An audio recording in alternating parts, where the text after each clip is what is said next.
Thank you, Madam Chair. My colleague from Maryland spoke earlier about the opioid crisis and the fact that we are about to vote on legislation tonight. It's called the Opioid Crisis Response Act. And he talked a little about some of the innovations going on in the state of Maryland. We are fortunate in my home state of Ohio to have some great work going on as well. Stabilization centers he talked about. We now have in Ohio the opportunity for people who are treated for addiction, who are given this miracle drug Narcan, which reverses the effects of the overdose, to be able to not just go to an emergency room where they can be taken care of for this reversal of the overdose, but also get into treatment. The Mary Haven Addiction Stabilization Center in Columbus, Ohio has become a model not just for Ohio, but for the country, and one of the early centers where they are taking some of the federal funds we have passed here and using them to come up with innovative ways to get people into treatment. By the way, their success rate is over 80%, which unfortunately is not true with regard to other instances where someone is given this Narcan, usually by a first responder or in an emergency room setting, and then does not go into treatment. Rather, those goes back to the environment and the old community or the gang where the addiction happened in the first place. And then, in so many instances, first responders are called again and sometimes again and again to provide that Narcan to the same individual. That's not helping anyone. It's certainly not helping that individual and taking this disease of addiction and dealing with it in a serious way. So these stabilization centers are a great idea, and we're starting to do some of these things back home in an innovative way that's going to help us turn the tide. And this legislation that we're voting on tonight will help in that regard because it provides some additional funding and additional help for some of these new approaches that we badly need. Sadly, despite some progress, based on legislation we passed here about a year and a half ago, the CARA Act and the Cures Act, which we'll talk about in a moment, things are not getting better. In fact, they are getting worse, and every state in this chamber has been affected by this issue. This chart behind me shows those states who last year had an increase in overdoses from opioids and other drugs. If you had an increase, you're in orange. If you had a decrease, you're in blue. Sadly, as you can see, states, including my home state of Ohio and the presiding member's home state of Iowa, saw an increase. In fact, overall, there was about a 9% increase in deaths. Overdose deaths last year in America, based on the Center for Disease Control data we got about a month ago, was 72,000 people. Think about that. That's, of course, more individuals than we lost in the Vietnam War. 72,000 means that this is the #1 cause of death now in America for those under the age of 50. In my home state of Ohio, it's the #1 cause of death, period. So we are in a crisis. We are in an epidemic. And despite, again, some of these new innovations going on back in our states, we continue to see these grim records year after year. We need to reverse this, and tonight's legislation will help do that. Franklin, Ohio, which is the center of Ohio near the Columbus area, as an example, just in the past 9 days, recently experienced 29 overdose deaths. And you know what the coroner said? The coroner said that this spike was caused by a synthetic drug called fentanyl. So fentanyl is about 50 times more powerful than heroin. Fentanyl is the #1 killer now. We need more people to get into treatment to overcome the disease of addiction, and we need to do more to keep this fentanyl, this new scourge, out of our communities. This legislation will do both of those things. This is consensus legislation. There are 5 committees that were able to provide input for this legislation. They had public hearings. They contributed ideas to it. That includes the Help Committee, Judiciary, Finance, Commerce, Banking Committees.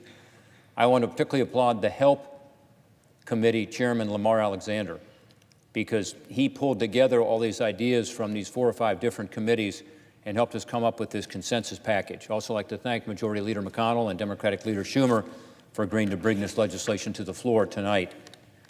It doesn't include everything all of us want to see, but it has important new initiatives, and it's a step in the right direction. I know at least one issue that we couldn't include in this broader package is the arbitrary cap that's now in place on so many treatment centers.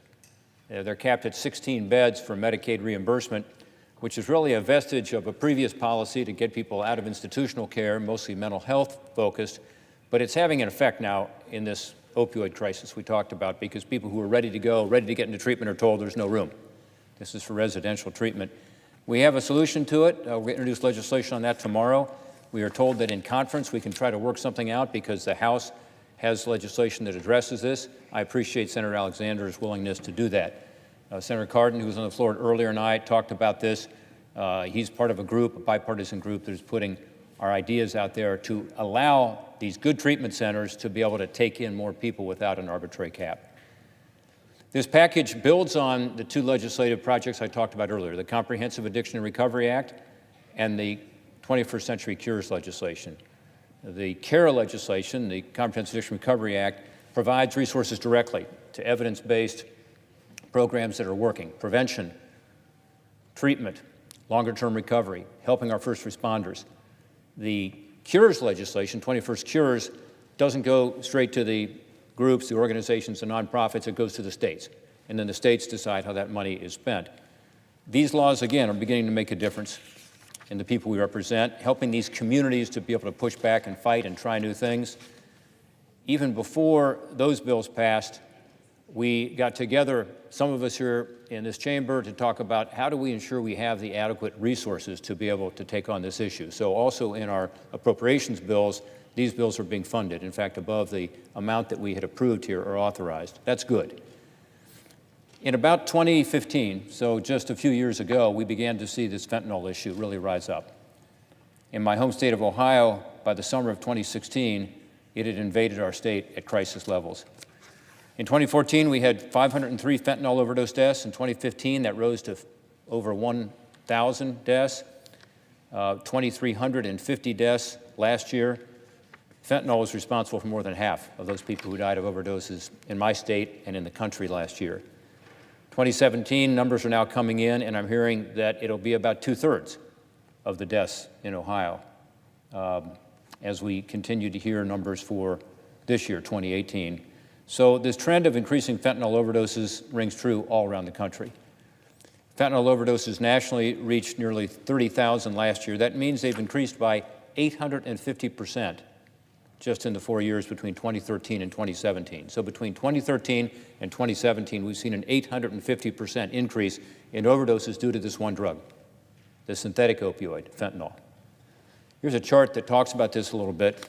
It shows that with regard to some drugs, as tragic as the overdose rates are, heroin as an example, it's pretty flat, going from 2015 up to 2018. Here's fentanyl, synthetic opioids. As you can see, it has gone up dramatically, dramatically. So this is the new scourge of the opioid epidemic. It's 50 times more potent than heroin. It's relatively inexpensive on the streets.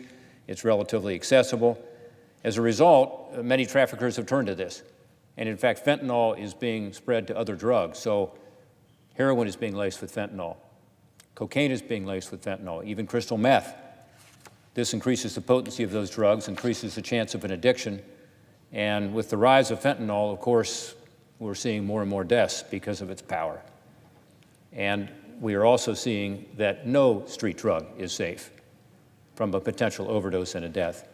I heard a couple tragic examples recently just during our last two teletown hall meetings. We have another one tomorrow night. I'm sure I'll hear about it. But the first case was last month. Sam from Shelby County talked about the fentanyl issue. He was talking about it very objectively and policy-wise, and then his voice changed, and the emotion was clear. And I asked him if he'd had any family relationships with this drug or anything had happened, and he acknowledged his son had died from a fentanyl overdose. In fact, his son had just died a few weeks before the call. His son didn't know he was taking fentanyl because it had been laced in another drug. The next teletown hall meeting, also last month, Pauline from Zanesville called in and told me her brother had passed away from a fentanyl overdose. He was a heroin addict, yes, but he had no idea he was taking fentanyl, but he was because it was laced in the heroin, overdosed and died. In both of those cases, they weren't using it knowingly, but the autopsy revealed that it was fentanyl. This is happening all across our country, and it's causing these historically high overdose deaths. This growing trend is why a couple years ago we began looking into fentanyl and seeing what can we do about it. And I see Senator McCaskill's on the floor. She was part of this effort. We conducted an 18-month investigation into this under the Permanent Subcommittee of Investigations, PSI. And we said, where's this coming from? How can this be happening in our country? We found out something shocking, which is it's primarily produced in laboratories in China, and it's primarily coming to the United States through the United States mail system, our own government agency, postal agency. Our investigators identified how easy it was to get these drugs into the United States. We had an undercover operation where we posed as buyers. Based on that, we found out that these overseas sellers essentially guaranteed delivery if the fentanyl was shipped through the U.S. Postal Service. If you send it through a private carrier, not guaranteed, like FedEx or UPS or DHL, one of those. But if you send it through the post office, they guaranteed delivery. Why is that? Well, because the Postal Service has a weaker screening policy than these private carriers. And that's because of Congress. After 9/11, Congress said to the private carriers, you've got to have a better screening policy, including providing advanced electronic information to law enforcement on every package that comes into America. Now, they were doing it for other contraband and for explosives more than for fentanyl, but that's being effective now because law enforcement, the Customs and Border Protection, can identify these packages. Otherwise, it's like finding a needle in a haystack. Think about that, 900 million packages a year at the post office alone. You need this data, and law enforcement uses it, and I've seen them do it. I've gone to their distribution centers, seen how they pull things off, and of course, they put on protective gear to be able to open these packages because this fentanyl is so deadly. Information tells them where it's from, what's in it, where it's going. They then use big data to identify suspicious packages and keep some of this deadly drug out of our communities. The law does not require the post office to do that. So after 9/11, we said to the private carriers, you got to do it. We said to the post office, you need to study this issue and get back to us. They've never gotten back to us. So now we need to get back to them and to say, you have to do it too. This is a minimum. We at least have to know what's in these packages coming into our country so law enforcement can stop some of this poison that's overtaking our communities and robbing thousands and thousands of Americans of their God-given purpose in life. It's not to be an addict. It's not to overdose and die. We can help. The STOP Act, legislation I authored with my colleague Amy Klobuchar from Minnesota, is included in this larger opioid package we're going to vote on this evening. So the STOP Act does just that. It closes this loophole to say to these traffickers, you're not going to be able to continue to exploit our U.S. postal system to ship your fentanyl into America. It's a common sense solution. It deals with the most deadly aspect of the opioid epidemic. It simply requires the Postal Service to get this data, 100% for China now, 70% for the rest of the world by the end of this year, and by 2020, 100% every package, every package. This is not only going to stop the flow of so much of this poison coming into our communities, of course it will reduce the supply and therefore raise the cost, which is part of the issue with the accessibility of fentanyl. And once enacted into law, it will help. Tonight is an opportunity for us to vote on this package. The House and the Senate package is identical. So if we vote on it tonight and get it passed, it will go to the President for his signature, and it will help. Is it all we need to do? No. We also need to continue to fund CARA and cures, as we talked about, to deal with the demand side of this. In other words, the prevention side, the treatment, the longer-term recovery.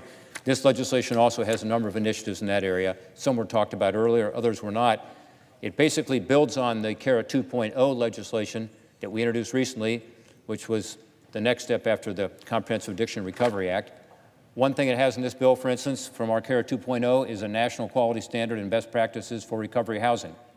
Yes, recovering housing, sober living is important, but there have been too many examples of housing that has not had this kind of quality you would expect, even allowing drug use within that recovery housing. We can't have that continue. So it ensures people who are transitioning out of treatment into longer-term recovery, they're going to have high-quality options. Legislation also authorizes support for high school and college students to help children and young adults recover from substance abuse disorders. We've got some amazing models in Ohio on this. The collegiate recovery community at Ohio State is an example. Columbus is opening its first recovery high school next year. CARA 2.0's contribution to the opioid legislation also includes help for the most vulnerable among us, the babies. There's $60 million for a plan of safe care for babies who are born dependent on drugs. This provides treatment to babies born with what's called neonatal abstinence syndrome. Their mothers are addicted and they develop a dependency on drugs in the womb. These innocent babies then have to be literally taken through the process of withdrawal. I've been to neonatal units around our state to see these babies. It is a sad and tragic thing to see. We need more help to ensure that these babies get the care they need to be able to get through this withdrawal process. To help the newborn babies further, the legislation also includes the CRIB Act, bipartisan legislation I co-authored that will help newborns suffering from addiction recover in the best setting possible and provide support for their families. What the CRIB Act does is say they can be reimbursed for providing the loving care that children need, these babies need at that time. It's a very sad situation. I see it across my state, but also across the country. I know this is happening. There's a great group called Bridget's Path in Dayton, Ohio. I've had the opportunity to visit, where they provide loving care and support for these babies, but they get no reimbursement for it. This is an opportunity to provide as much care and treatment as necessary to help these children achieve their potential in life. The CRIB Act, the $60 million in funding for babies born dependent on drugs, will help. It'll help Bridget's Path and other great organizations like that to help these kids in need. There are a number of other important programs that will be reauthorized in this legislation, including the drug courts, Drug-Free Communities Acts, prevention grants, the high-intensity drug trafficking areas to help our law enforcement at every level to be able to push back against these drug traffickers. As we pass this legislation, as we did 2 years ago with the passage of CARA and CURES, Congress is committing itself to actually putting politics aside. It's not just bipartisan, I think it's nonpartisan, in dealing with the real epidemic that's out there and helping the people we represent. And it's not a moment too soon. 72,000 lives lost last year. It's not just statistics. These are people with hopes and dreams and families. We need to help those gripped by addiction break free from its grips. We need to give law enforcement the tools they need to stop these poisons from infiltrating our country. And we need to once again commit ourselves to additional resources at the federal level that can help our states and our local communities and our private sector respond. The comprehensive opioid legislation we're voting on today, including the STOP Act and more, will help do just that. Thank you, Madam President. I yield back.